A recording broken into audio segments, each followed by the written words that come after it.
Začína sa 33. minúta a pohľad celého štadióna sa upiera na jedného jediného hráča.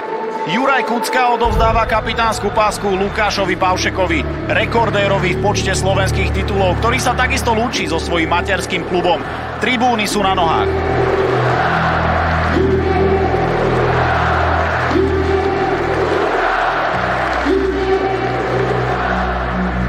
Si super človek, super osobnosť a ďakujem ti za všetko.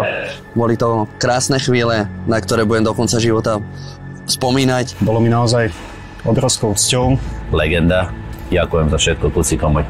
Keď som bol malý, som sa bol na vás pozrieť, keď ste hrali so Španielskom a dal si tam gól. V živote by ma nenapadlo, že raz s tebou budem hrať a budeme spolu sedieť v jednej šatni.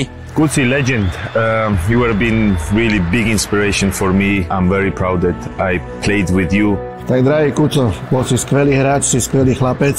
Budem spomínať vždycky ako na jedného z najlepších hráčov, až možno vôbec nie najlepšieho, ktorého som kedysi trénoval. Mám ťa veľmi rád a všetko dobré.